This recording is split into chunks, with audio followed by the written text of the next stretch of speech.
Any health-related information on the following show provides general information only. Content presented on any show by any host or guest should not be substituted for a doctor's advice. Always consult your physician before beginning any new diet, exercise, or treatment program.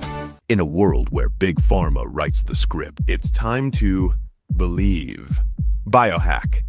Become. We're here to explore the truth about healing that exists outside the broken medical system, to give you the knowledge, the community, and the strategies you need to become the hero of your own health story.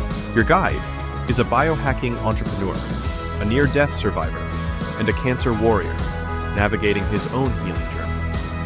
Founder of BiohackingVille, Exodus Strong and QE Strong. Your host, Rob René. This is BiohackingVille, where the medical system has failed us. One man is leading the rebellion to reclaim. I look at cancer as a messenger. I look at cancer as an opportunity. I look at cancer as a herring, like a red herring or a canary in the coal mine, telling us that something is out of rhythm, something is out of balance in the ecosystem inside of us, but also the ecosystem outside of us. And that how we were intended to function, it's nearly impossible to do so today in our modern times, unless you go to great lengths to change that. Melanoma is an interesting character. Like, it's a lot of people think of it as a skin cancer, but I always try to remind them that it actually is not at all a skin cancer. It's actually a very systemic cancer. And even though it might express on the skin, it's very much a systemic issue, because, like, really, where would you have had sun damage on your ankle? Exactly. You know, it never sees the sun comparatively. Exactly. And so that's that place that typically some of the patterns we look at is just a dysfunctional immune system, which that's why you're getting some immune therapies now. That would be like one of my comments to you would be to maybe work with one of my colleagues that have trained who can assess your immune system to even see if you're able to engage with your immune therapies. Because if you're 3 treatments in and you're not seeing a big shift, that is a clue to me that you may have a few things going on, such as chronically low vitamin D. So making sure you get your vitamin D levels tested. Yeah. If you're below 50 units, you're below 50, you're not going to engage with any immune therapy. Gotcha. So that's just. I've been taking quite a bit of vitamin D, so I'm assuming that the levels are good. I'll validate that. I assume that it's good, but if you have certain single nucleotide polymorphisms, certain genes, then I might not be processing it. Exactly. So that's where you can find workarounds if that's the case. Okay. The other thing is, I saw there actually on the back shelf there, your COVID-19 lies, like knowing if you've had an injection or an infection, that's really been a big driver. Melanoma has really taken off since the COVID era. Yeah. It's very immunogenic. It stimulates, even if you've had the injection and the infection, and the shedding spike protein work on all the same receptors. So it doesn't matter if you had the infection naturally or the injection, or even shedding from somebody else's infection or injection. It could be interacting with your immune system in a way that you might have had certain genetics or certain immune predispositions that made you more vulnerable. So some things there. It's just some interesting, like, learning more about your uniqueness. That's what I'm finding about just due to cancer as of 7 months ago. And so I've been digging in and learning and researching, and man, melanoma is so different than every other cancer, right? And oh my gosh, I started off with the keto diet, right? Thinking that was the right thing to do for cancer. And then the more I learned about melanoma, and then I have the BRAF mutation. I was just going to ask so ketone bodies are not a problem, but a high fat, low carb diet is for BRAF, but melanoma is still very insulin driven. So you still have to be carb restricted and insulin restricting. So you can do that with just fasting or carb restricting, whether you're doing it through more of a Mediterranean or whatnot. You also would want to look at your insulin levels and your insulin growth factor, which is one of the big drivers. So even with the BRAF mutation, it doesn't mean no ketone bodies. It just means don't do a high fat, low carb diet to achieve those ketone bodies. Yeah, which is what I was doing. Because I love meats and cheeses, and I'm like, hey, if I'm going to do a diet, I might as well do something I like. But you can still, like a lot of my melanoma folks with BRAF mutations, we have them still on carb restricted. Maybe they implement a lot more fasting methods or just low carb vegetarian or low carb Mediterranean Yeah, I've been trying version. to do the Mediterranean diet right now, so I'm introducing a lot more carbs, but they're all good carbs. Yeah, you still got to lower it. So that's why getting a baseline of your insulin and your Okay. hemoglobin A1C and your insulin growth factor can tell you how strict you need to be in that department. Okay. So you're not guessing. Yeah, And so that's a great those idea. would be one. So like looking at your vitamin D, looking at your insulin growth factor, C-reactive or hemoglobin A1C, then you'll know how strict you have to be.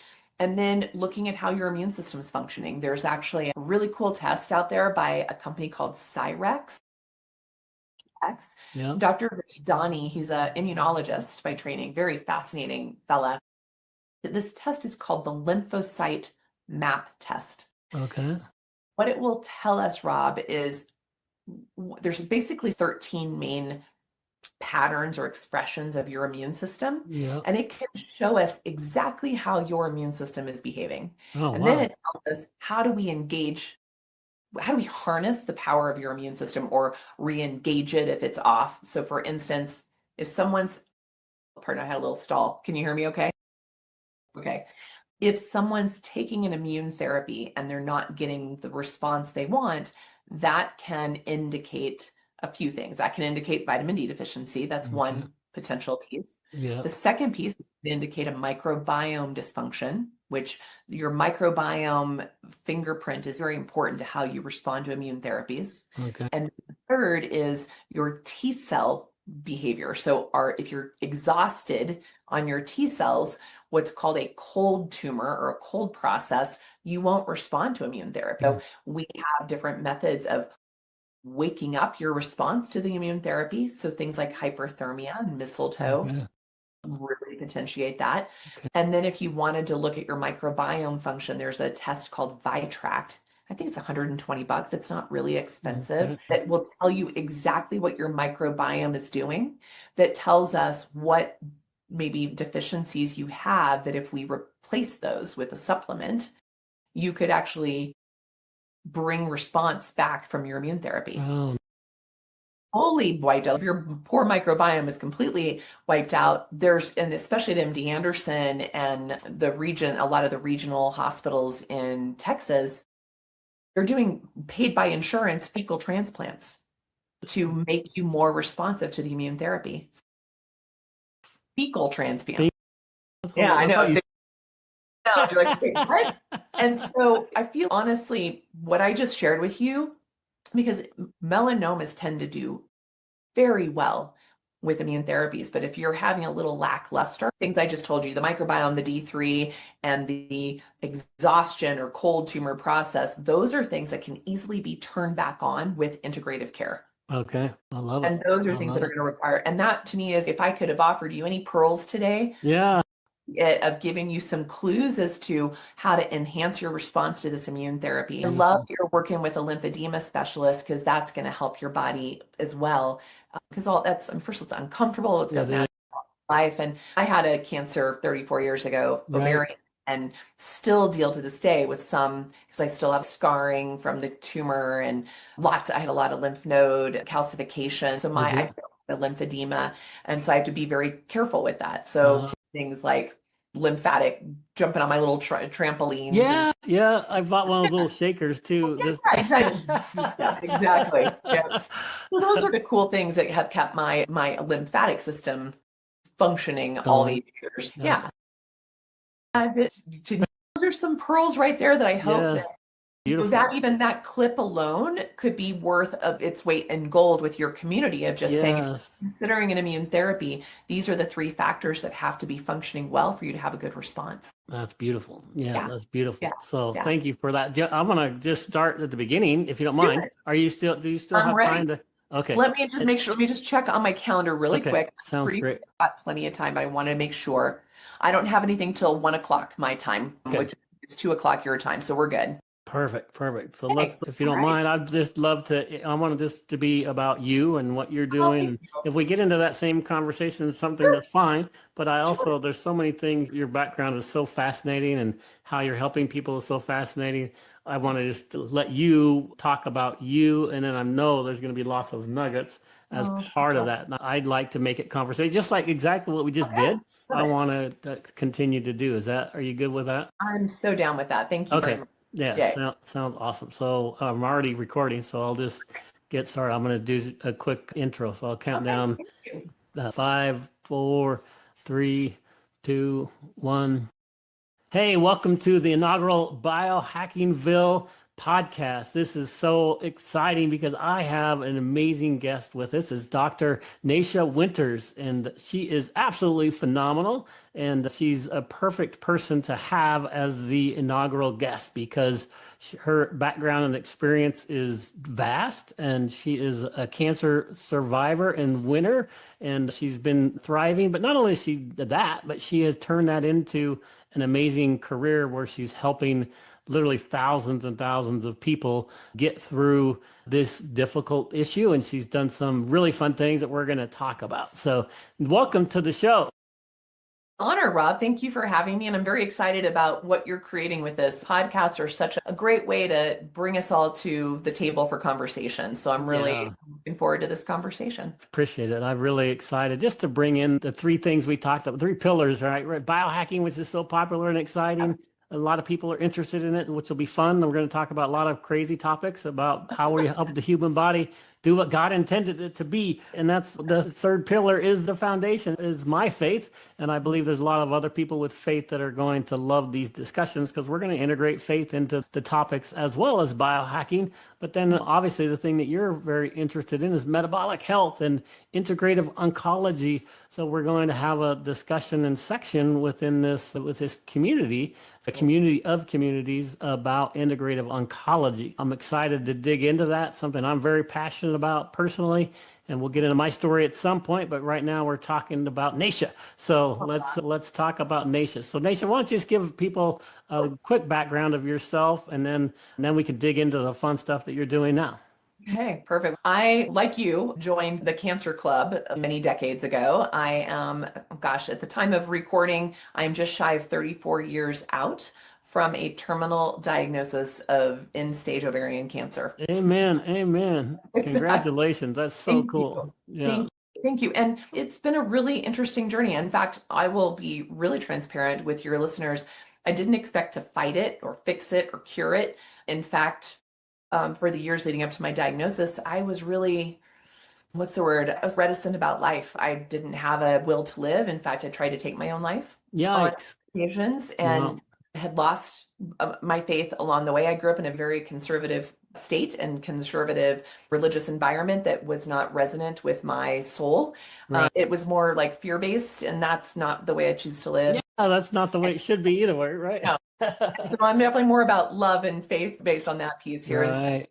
But my experience when I ended up with the diagnosis was very much about lighting that inner fire again, like helping me choose to live and helping me connect with my faith in a very new way, like the new compared to what I'd been raised in. Really been a guiding light for me. So I think that's a really important part of my story. And again, in that place, I was also trusting that I didn't expect to fix this. I simply wanted to understand it. And what's interesting, almost 3.5 decades later, I'm still learning. I'm still understanding it, and not just for myself, but for, as you mentioned, the tens of thousands of folks I've had direct impact with and hundreds of thousands indirect impact with. So amazing. Understanding it's just incredible. And I really look at cancer differently than maybe standard of care. I look at cancer and thank you. I'm so glad for you. That standard of care can offer. You and I were having some great discussions before this recording of there are so many things we can do in the integrative world to enhance your standard of care. Right. Therapies, things that are very accessible, things that are very universal. And we'll touch on that here in a moment because that ties in your biohacker piece as well as the oncology piece.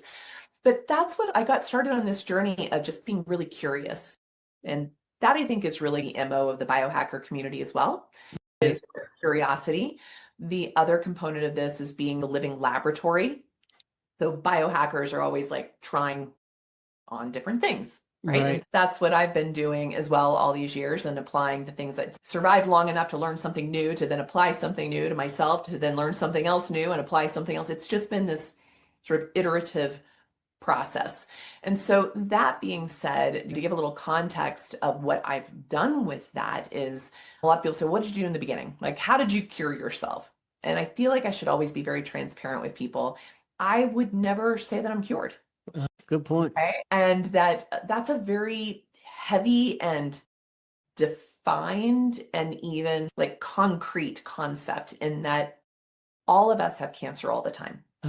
There you go. And See, most cancer, people don't think that. You don't think if you're walking around that you have any cancer cells in your body, but like you said, everybody does, right? These are all the fun things I've learned in the last 7 months. So interesting. but the amazing thing, this beautiful container we all have, is these amazing built-in dynamics that keep that at bay, keep it in harmony or synergy with the rest of our ecosystem. And so that is the place that when cancer expresses, there are different reasons for why it expresses. Yes, we might all end up with a particular cancer diagnosis. So if we took 10 women with stage 4 ovarian cancer, there would be 10 different reasons for why they have it. Or 10 men with melanoma, there'd be 10 different reasons for why they have it. And our approach in standard of care is to treat it as a single target, single treatment. And when a single cause, or of course, standard of care says that it isn't, it's just a genetic disease and it's just bad luck and there's nothing you can do about it. That luckily is a bygone era. Luckily, that 110-year, 111-year-old theory is dying. Yay. I know, like in fact, just in the last month or two, a paper came out showing that in fact, the metabolic theory of cancer now outpaces the somatic mutation or the genetic theory of cancer, so that we're starting to look at cancer through a different filter. Not to say that genes don't play a role, right? They're just not the first expression. The downstream effect of a broken mitochondrial metabolic behavior is what leads to genetic vulnerability and genetic mutations and genetic signaling, but it's not the starting point, which is how we've approached it all of these past century and a few handful of years. That's a piece that I've been so interested in learning over all of my 3+ decades in this, is to understand the why of cancer, the individuality aspect of it, and the N of one treatment of it. Yeah. I love that, because that's what I'm finding is so fascinating is, like you said, it's so individualized. Not only the different types of cancers, right? Every single type of cancer has a different mechanism and a different way to fight it. And it's just the word cancer is just so vast. And when you start looking at each specific thing, I got overwhelmed when I first started looking at it. It's like, oh my gosh. And then everything you read is like, there's a cancer treatment for this. Oh, have you done this? Have you done this? Have you done this? Have you done this? And so you just get this overwhelm of information, and it's just, come on, how do we make sense of this? And so I love your metabolic process in your book, because that started to make sense to me. And I was an athlete when I was young, and I remember one of the ways that I was a better runner because I read this book called Eat to Win, right? And it was all about your nutrition and how what you put in your body fuels your body. So I had that foundation, right, as a young man. And then the last 5 years, I've been trying to help people with their health, and ever since the pandemic hit. And so just understanding that metabolic process totally made sense to me. I'm like, okay, that is how you have to work on this. And so obviously supplementation and just the mitochondrial process, and actually what you're feeding your body and how your body then does process it, is the way I started looking at how I'm going to combat mine. I love and I've been learning a ton from you, so I'm excited to dig into some of your processes and some of your books that you've written. But then also you have spent an enormous amount of time training a lot of other integrative oncologists, and that is so fascinating, because like you said, not only are you having an impact on thousands, you're having an impact on hundreds of thousands because of the impact you're having on other people. One, thank you for that, but let's dig in to talk about a little bit of, what do you want to talk about? Your books? What's the next step you'd like to talk about? Curious, like your listeners, like being this is your inaugural discussion, I want to weave together a little bit so people may have some context. So Perfect. you've got these individuals that are listening that are curious consumers of this information. Yep. And many may be coming from, you said, like 3 different camps. One of maybe they've had a cancer diagnosis or they're just interested in integrative oncology. The other is they may be biohackers and they're all about optimizing their health. And others may just be faith-based who are very much like, how do I take care of this temple? How do I do about this? And getting back to that. So one thing I'd love for your listeners to know is I feel like we've made more headway into the understanding of cancer in the last 10 years, thanks to the biohacking community. That's awesome. That's awesome.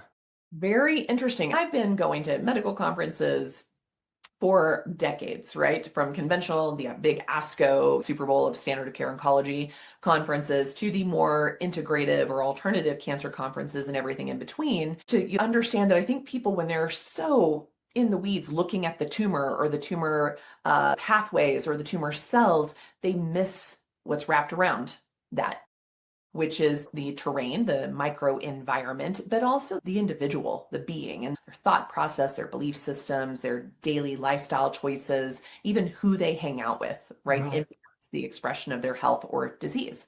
So I want people to like think in context that these really are this seemingly unrelated trifecta that Rob is bringing together in this BiohackingVille.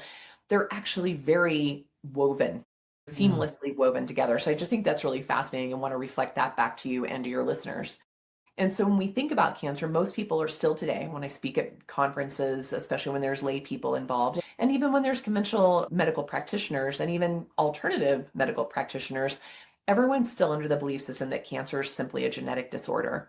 Dr. Theodore Bovary in 1914 coined the term somatic mutation, which said, hey, the start of cancer is a genetic derangement and basically bad luck, and there's nothing you can do. It just turns on the mechanism of cell proliferation, and basically it just goes until the organism dies. And that's just a very kind of dark and lack of hope.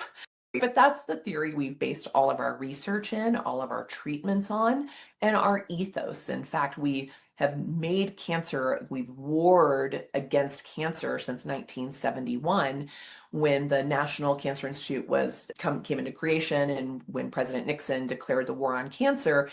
We were coming out of multiple wars, World War I, II, Korean War, Vietnam War. So we had a collective cultural understanding of war. So it seemed to be a good sort of metaphor to really direct our approach, which might have worked really well, or the idea of it in the beginning.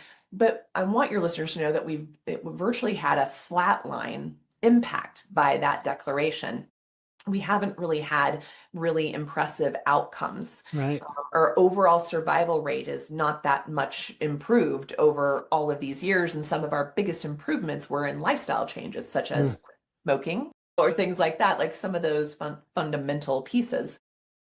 But what was developing in early 1920s simultaneously to this somatic mutation was another quirky, controversial individual named Otto Warburg. There's a great book by Sam Apple called Ravenous, if people want to read the history here, who said, wait a minute, I think there's an upstream effect to that genetic expression, and that starts at the mitochondria. He was noting that these little cellular organs, within our cells, was where the magic was happening with regards to a cancering process. He noticed that cancer tumors, the mitochondria were fewer in number, and they looked really sick. They looked really shriveled and malformed and not very productive. And so for your listeners, mitochondria are the powerhouses. We were all taught that they're the mighty mitochondria make our ATP. It would still be another 100 years before we really understood that mitochondria do a heck of a lot more. Mitochondria have evolved from bacteria and take up to upwards of 20% of our body mass. And so when you just think about that for a moment, and you think about all the things that have come to fruition in the past 50 years, we have changed our farming practices. We have changed our medical practices. We have basically blanketed the entire planet with a massive antibiotic known as Roundup. And when you think about 20% of your mass is a bacterium. That probably should be a clue. That could have a role in this as well. To look at the fact that, gosh, when I left medical school, the average age of somebody being diagnosed with cancer was 68. Cancer was always considered a disease of the elderly, of the Right. age. And yet now the average age is 48. That's just in Wow. less than 30 years. Horrible. Yeah. And to your point, since COVID, we now have a 36% increase in cancer diagnoses in people under the age of 40. Right? Jeez. Yeah, So that's just years, ridiculous. Yeah. it is ridiculous. And three big things have changed in the last 100 and 150 years. Number one, today we went from about 5 pounds of sugar per person per year in the 1850s to over 150 pounds of sugar per person per year. And it's not even, let's not even talk about what sugar is sugar, whether it came from an apple, whether it came from like white table sugar or high fructose corn syrup or a piece of bread or a potato. It all, your chemistry, your physiology sees it the same way. The processes is the same in your chemistry. And so that's a big change. The way we raised our animals, like no animal, we should never eat an animal that's been raised in a factory mass-produced environment. That's like eating a Superfund site. So, that I think no one would ever, our traditional diets of hunter-gatherer, those weren't causing cancers, but definitely factory farmed and antibiotic-driven fed and hormone-fed animals eating glyphosate-drenched grains. No one should be eating that, including the animals. That's a big change. And then also since the 1960s, we have a lot of new things. We have things like hormones on the market, which we pump into our food systems that we also are pumping into our humans. We have all these endocrine disrupting chemicals, glyphosate being one of them, but plastics. Did you ever see the movie, The Graduate? Talked about back in the 1960s, there's a famous line in that movie said, plastics, invest in plastics, the future. So that didn't exist before then. That's brand new and it's completely changed our physiology. But also the over 100,000 chemicals now that have come to market since World War II that have not been thoroughly tested, nor have they been looked at how they accumulate and interact with each other. Say, gosh, scratching their head, wondering why cancer is on the rise. There's a multitude of reasons of why. And even the American Cancer Society describes cancer itself as a combination of hundreds of diseases. So why do we continue down the path that this is, number one, a genetic disease, or that there is a single target and a single cure? Right. That's how we've invested all of our energy and our resources, and it will never change. The real change is when you start to question why. And the why for you individually. So before we started recording this, I was talking to Rob about his own journey. Yeah. I'm sure you'll share either here or at another time with your community, but ultimately there's a few kind of trends or patterns that may show up with certain cancer types. So for instance, melanoma is very immunogenic. So there tends to be some dysregulation of the immune system as a baseline. And that often involves things along vitamin D levels, and appropriate ability to absorb vitamin D from both the sun, but also supplementation.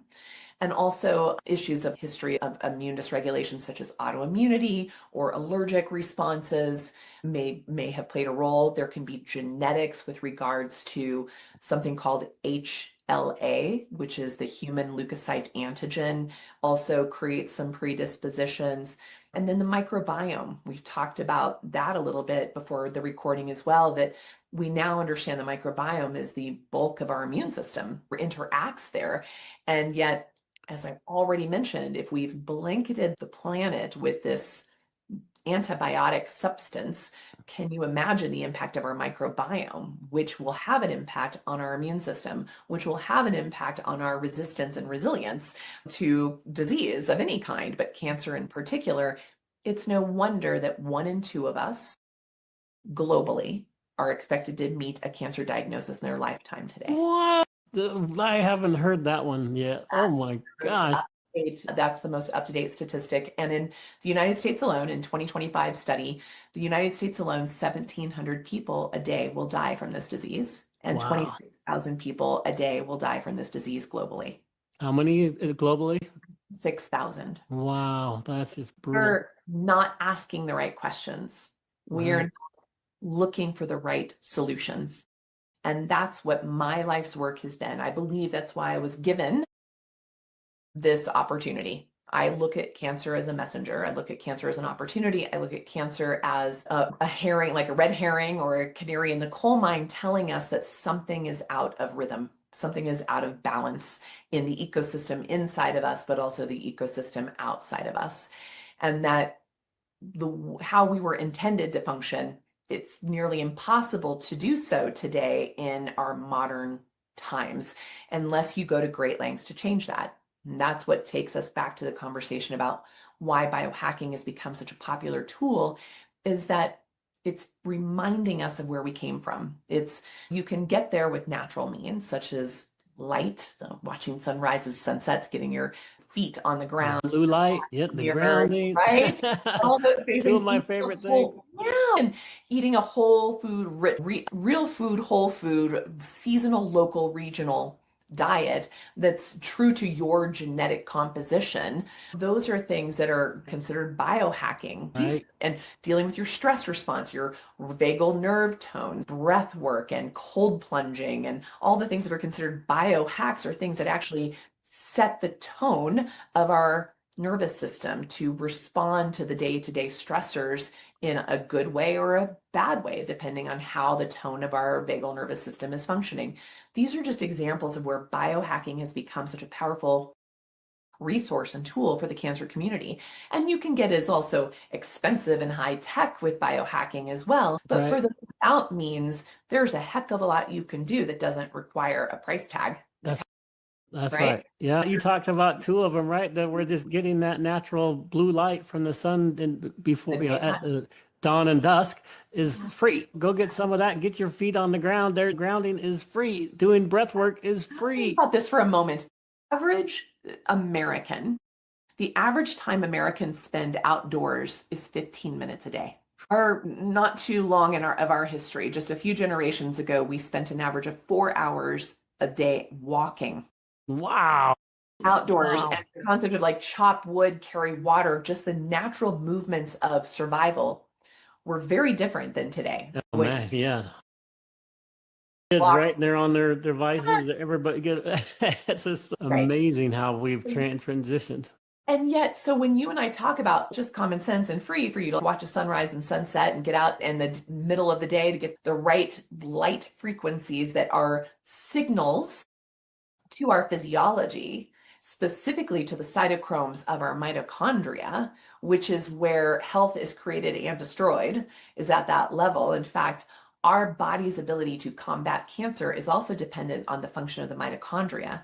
The concept of apoptosis, or programmed cell death, is under the direction of our mitochondria. And so the irony that we use tools in standard of care oncology that directly poison the mitochondria further, to me, the bigger miracle is that we survive standard of care. Yeah, seriously, right. His thing is that it shouldn't be either or, standard of care or alternative, because my tools as an integrative oncologist increase the response rate and the quality of life and the quantity of life in patients undergoing standard of care. So basically, somebody like me makes standard of care doctors look better, right? Like, yeah, it's not about either or, that's bad or good, because there's a lot of amazing things that standard of care can do.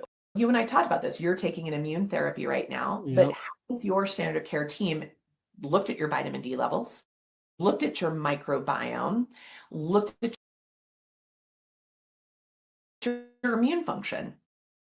They haven't. The only thing they did, which I was at least glad they did that, was they did genetic testing on it. I was like, good, at least I understand that. So now that I understand that, I can then do more research and see how I can help them. That's what I told them the last time I met is, hey, I'm doing all this diet and natural things to help you because I want you to help me. So. Yeah, absolutely. And here's the irony is that if you might be getting the best of what standard of care has to offer based on your genetics. Hey, my tumor type has this personality and it fits with this particular targeted therapy beautifully. But if the environment that targeted therapy lands in is not responsive, then it's all for nothing. Right. And that's stuff that I had no clue about.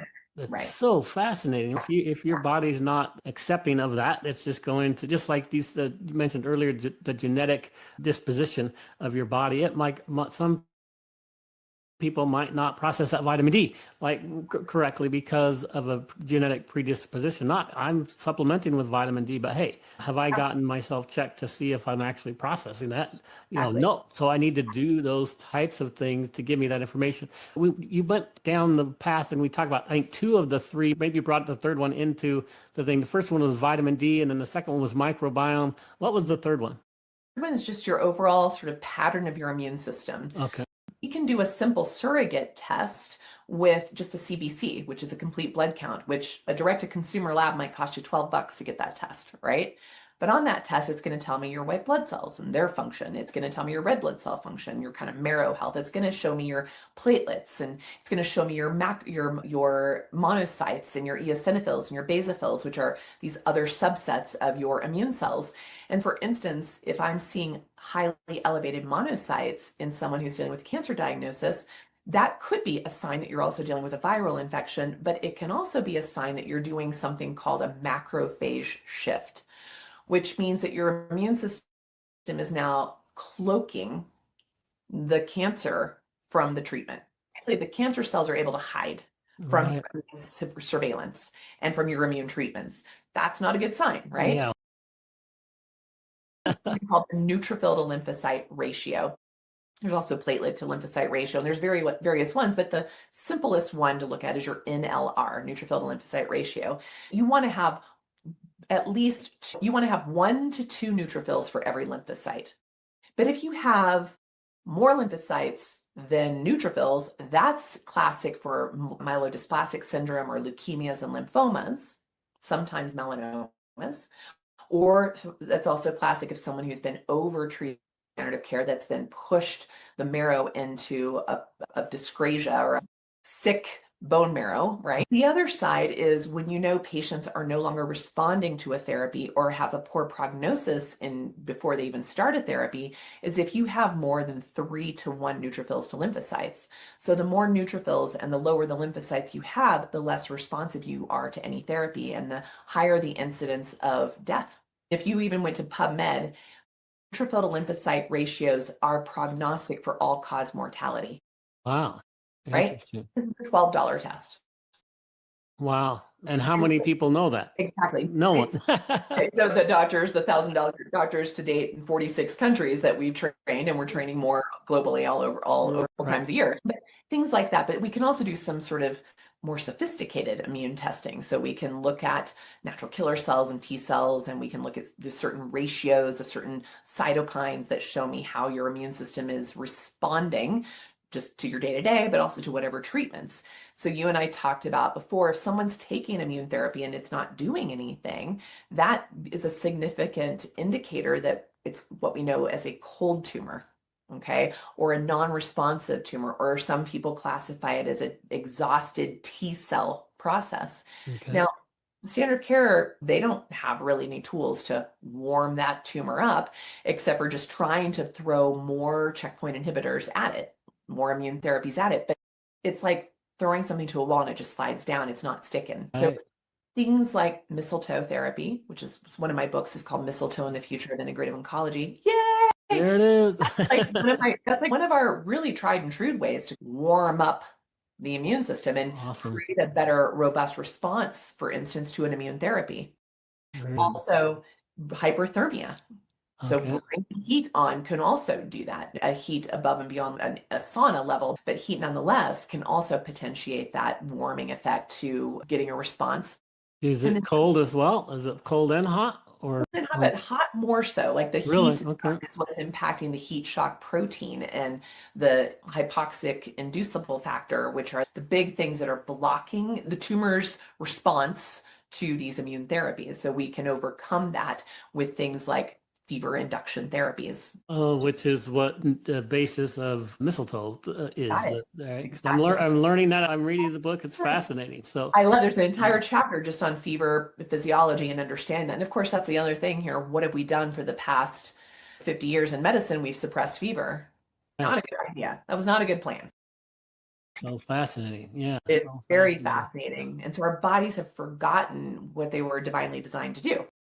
Hey, that's the key point. I want you that what you just said is so absolutely critical to my understanding of this whole philosophy is that God created our bodies so wonderfully and fearfully that it's that we're still trying to figure out the design of this amazing body.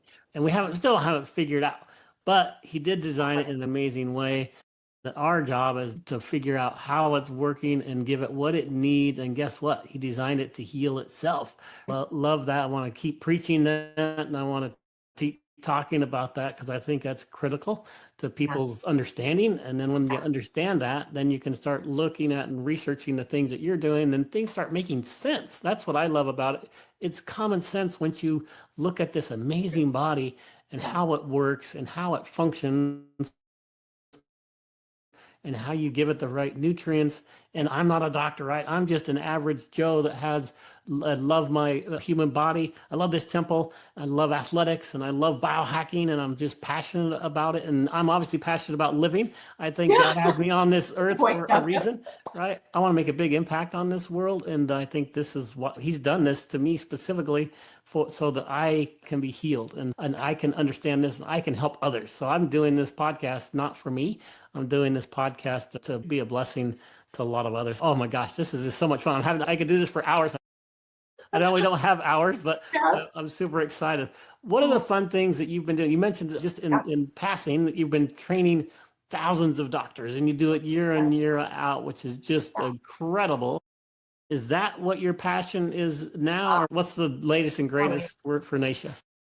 After my own diagnosis, and the first decade of my diagnosis was literally, I felt like every day was a plight of survival. And so it took me a long time because back in 1991, there was no Dr. Google, there were no podcasts, there were no forums. The only information on alternative cancer care were very antiquated, at best, thoughts and approaches out there. We didn't have the research, we didn't have the metrics, we didn't have the understanding that we do today. In that, one of the things I learned early on is that I wanted a place that I could have gone where I could have access to the best imaging and the best diagnostics and the best blood and tissue biopsies and the best lab testing and the best functional medicine testing. But I also wanted to go to a place where I could also have my biopsy. And if I needed surgery, great. And if I wanted to use radiation or chemotherapy or targeted therapies or hormone blocking therapies or immune therapies, great, all under one roof. But I also wanted a place where I could go where I could get access to things like high dose IVC and hyperthermia and hyperbaric oxygen and PEMFs and photodynamic therapy and photobiomodulation and sonodynamic therapies and histotripsies and all these other really amazing tools.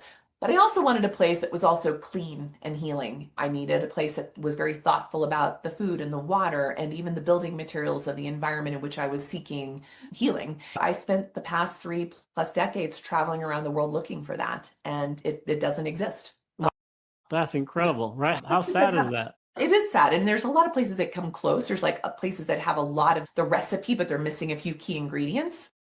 And so my mission and vision has always been to build this. And we have been donated the land in Southeast Arizona as part of a 1,200-acre organic regenerative farm, an intentional community that is moving through the lens of showing people how to live healthy on an unhealthy planet and being a model and a pilot for a new hospital system. And so this is going to be a 150-bed residential hospital and research institute focused in metabolic health in general and metabolic oncology in particular, literally on a farm.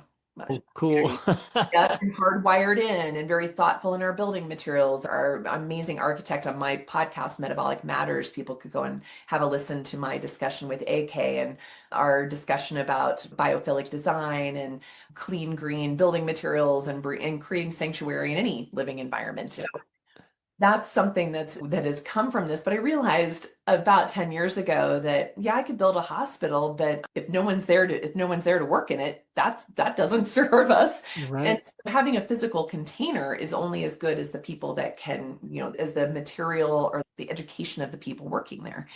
And the current system is flawed. I spent the first 20 years of my career trying to fix the medical system and realized that was pretty futile. So instead, about a decade or more ago, decided to actually just build a new one.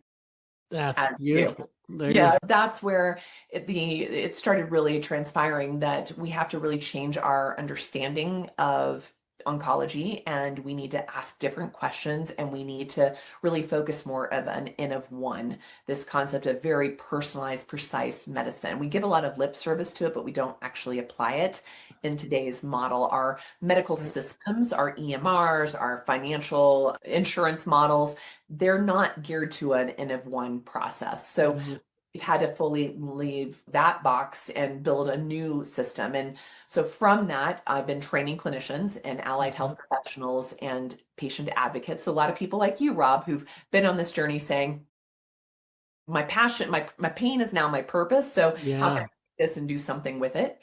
So we do 2 cohorts a year for clinicians, for allied health professionals. That'd be like your nurses, your dietitians, your occupational therapists, and then our kind of layperson, our advocates that have walked this journey or maybe been a patient themselves or a caregiver for somebody who really can be the liaison between the patient and the clinician, and a really powerful, help people really be successful at applying this approach in their own lives. So that's something we're very passionate about. Education is an empowered patient is a hard to kill patient. There you go. Yeah, right. Empowered clinician is a hard to influence with big pharma, big ag. And so this is the place where this brings back critical thinking. This brings back curiosity. This brings back data over dogma. This brings back a whole new way, a new lens of looking at the individual and applying other tools in more unique ways to that individual. So a quick example is radiation therapy. Like we know radiation as is a known carcinogen. So can we do radiation better? Yes, we absolutely can. So first of all, we can use lower levels of it in a patient who is in a insulin restricted state. So when patients have high insulin or glucose levels, their cancer cells are virtually unharmed by the radiation. Wow, interesting. They're desensitized to the radiation. So the only thing you're really getting out of that is more damage to your healthy cells and making the cancer cells even more aggressive. So yes, it can maybe shrink it for right away, but remember, it'll shrink it down to a point, and then what's left behind comes back bigger and angrier, right? So we can potentiate radiation by using things like high dose melatonin, lots of literature data behind that, having the patient in a fasted state and maintaining a low carb lifestyle all the way through radiation therapy and for 6 to 12 months after to really harness the power of that. We can have the patient get a little bit of oxygen, whether it's through a hyperbaric or insufflation or even breathe by oxygen within 20, 30 minutes of going into their radiation therapy, which potentiates and opens up the pores to the tumor to get the radiation in there and protects the healthy tissue around it. We can even have the patient take a bump of exogenous ketones 20 to 30 minutes before their radiation, which will also potentiate the radiation therapy and protect the healthy. So that's the example. That is not alternative. That should be standard in every single patient undergoing radiation. Makes total sense. But the way our system is set up, they won't do that. And it'd be so easy. Literally have a little, while the patient's sitting in the waiting room waiting to go get their radiation, to be huffing on some oxygen sitting in the waiting room. And instead of giving them a cup of juice, give them a cup of ketones, take while they're sitting there waiting, and then they walk in, they have their treatment, and they like that. It's that simple. That's just one example of how we can make standard care work better. We've now learned that you and I talked about immune therapies will not work if the microbiome is not intact. Gotcha. Yeah. Will not work if vitamin D levels are low. Will not work if the immune system is already off, right? From so those are things like we can, as integrative clinicians, we can reintegrate your immune system. We can re-educate and modulate it. We can support and change your microbiome. We can raise your vitamin D levels. Now you're responding and humming along beautifully with your. That's what's so fascinating is you literally can look and see what the areas of your body is lacking and or what it's not producing. Maybe it's because of genetics. Maybe it's just because of lack of supplementation or lack of the food that you're eating or the bad water or bad air that you're breathing, etc. But you can reverse that, which is so amazing if you understand it. So you mentioned the microbiome. There was a couple of, I think, a test, something that you mentioned that people could do. What is that again? A lot. So a lot of the big academic institutions are actually now doing research in exactly what I'm talking about. It's not woo and esoteric. Yeah. If you today went right now and typed in PubMed and typed in immune therapies and microbiome, you'll get hundreds of papers and hundreds of research trials in this. Good. not obscure what I'm speaking to. But so there's a lot of those institutions are actually doing their own in-house microbiome testing, but there's other companies. And one of my companies I really like is one called Vitract, Vitract, and they can actually take a look at your microbiome and see what's missing there that could actually enhance your response to immune therapies, for instance. Very cool. Very cool. I love that. It's exactly where I get excited. It's like, this is no longer either or, it's an and. These should be brought together. That is the future of oncology, is truly this integrative model. And so hospital was the dream. And then the kind of becoming aware of and asking different questions and becoming aware of all the things that you're putting in, on, and around your body, including places, people, and things that are new to our environments over the last 150 years that we need to become aware of and make concessions for. But then also training. So training the next generation of clinicians, training allied health professionals, training advocates, and training patients, and understanding that there's more to this than just being a lump of coal and letting everyone do something to you. You've got to be an active participant in this process. But we've also created a data platform. And so that's one of the things that we understand that it takes a lot of information to understand you. For instance, Rob, like for me to understand you, I'm wanting to look at your personal and medical history, your family history. I want to look at your single nucleotide polymorphisms. I want to look at your tumor personality. So your blood biopsy, your tissue biopsy. I want to look at your functional testing to see what types of other issues might be going on, whether it's in the immune system or toxicants or hormone dysregulation, blood sugar dysregulation.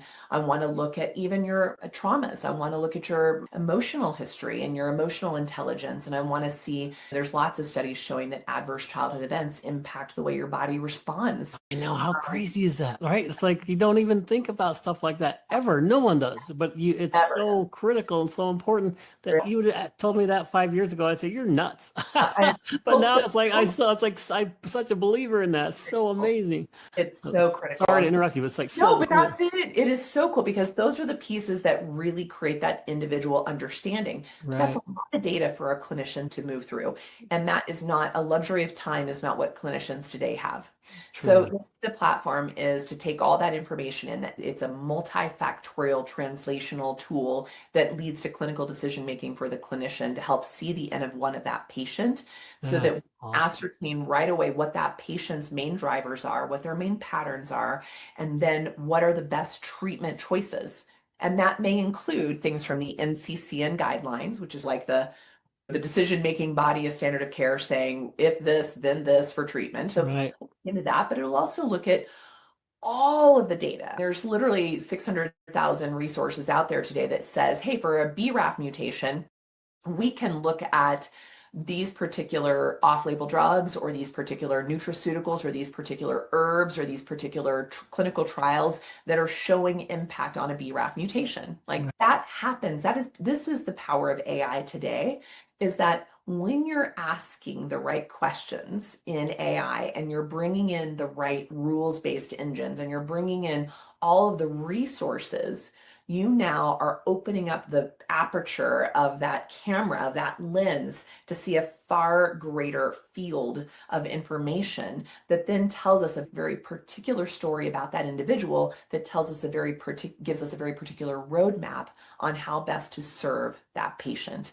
And that's what MTomics is designed to do, is to take what takes me a good, anywhere from 8 to 15 hours of going through that patient's data and come up with a treatment plan. This is being automated in real time, but now it's just telling me this is what's going on and this is where you start. That's so incredible. So you need to say that again. It's what is it called? MTomics, which stands for metabolic terrain omics. But MTomics is our data platform that's helping collect this data. It's a clinical decision-making tool. It's also a tool to help visualize for the patient, as a teaching tool to the patient, so they can understand their uniqueness.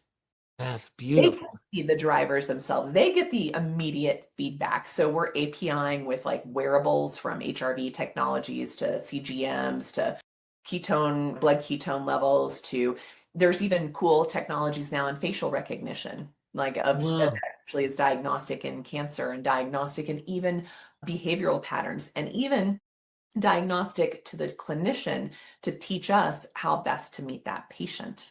Wow, interesting. No. So this tool we're really excited. It's been betaing in our community for some time, and it's about to go to beyond our community by the end of this year, early part of 2026. So we're hopeful about that being a tool that will be an instrumental change in medicine as we know, in oncology in particular. Yeah. How do people get access to that?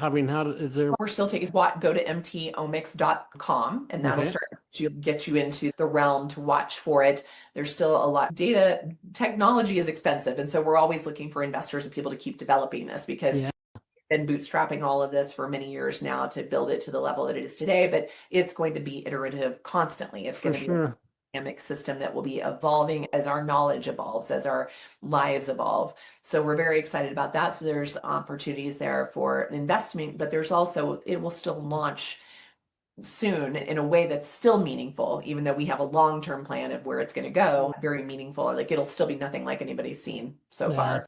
Exciting. Yeah, that's so exciting. I just love it, because you're treating the individual. What do you call it? You say the N of one, or what do you? N of one. And that's just it, is we need tools to help clinicians scale N of one care. You just can't do it with systems. Yeah, it's economically infeasible to do it. And like you said, the clinicians don't have, I'm lucky if I get 30 minutes with my doctor, and it costs me hundreds of dollars to have a 15-minute conversation with my doctor. I can't imagine him trying to spend 18 hours on my specific case. It'd be beautiful if he did, but it's just not feasible in our current environment. So yeah, having that tool.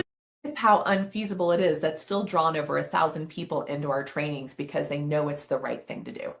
Oh, that's great. Yeah. And we're very excited for this tool to roll out to them first. Now that a lot of them have already experienced it and already see the benefit of it, but so we're going to have the next iteration of it and be even more excited. We want our community to master it first before we roll it out to the general public, because you still have to have teachers of the teachers. Just like you still have doctors to work in a hospital, there still needs to be new methodology, new trainings out there. So our education program, our data platform, we also have a product line that's very specific to the metabolic oncology space that has never existed before, because this is a relatively new field. So we've been developing things that we've been wishing for and waiting for, and we realized no one else is going to do it. No one's going to do it, so you got to do it yourself.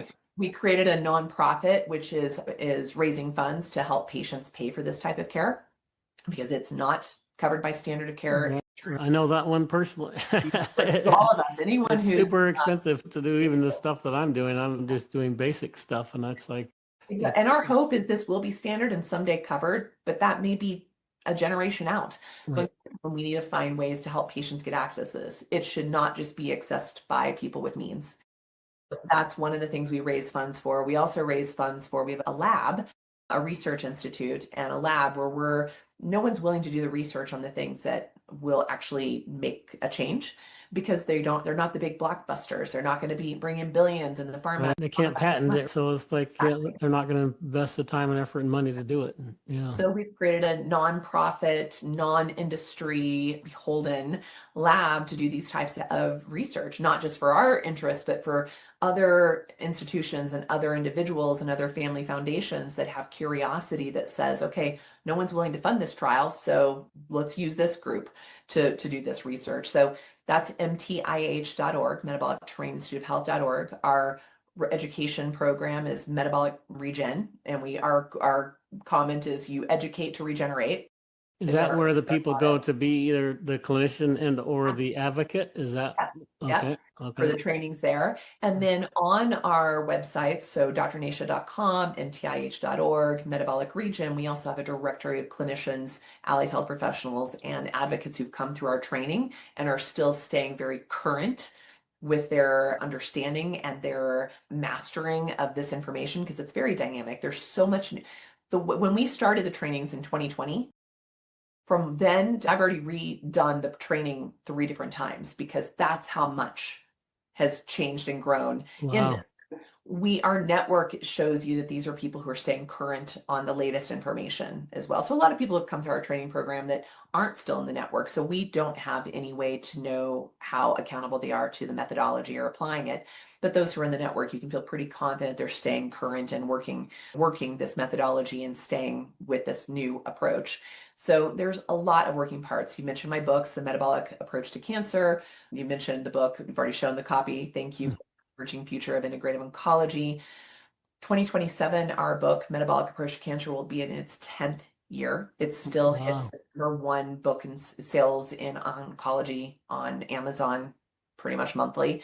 There's like only 2 things we would change out of the book, but there's hundreds of pages of new information we're adding. So we're actually doing a revised expanded edition due out in 2027 for our 10-year anniversary. Nice. So there's that. What are those things that I need before then? Exactly. I don't want to wait till 2027. That's just it. The book now is still very relevant.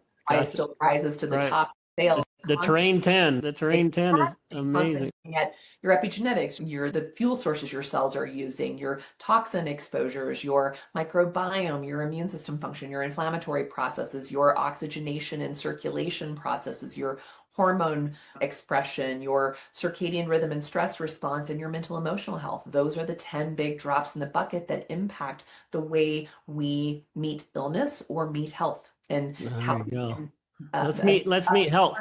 Exactly. Those are the biggies. My gosh, we covered a lot of territory. Nasha, you are so incredible. Gosh, the world is indebted to you, and I'm indebted to you. And we just literally physically met today. So I'm just such a huge pleasure to have you on the inaugural BiohackingVille podcast. I'm honored. I'm excited to see where this is going to go, because I know it's going to help a lot of people, and you're helping a ton of people. So I'm excited to plug into all the things that you had mentioned.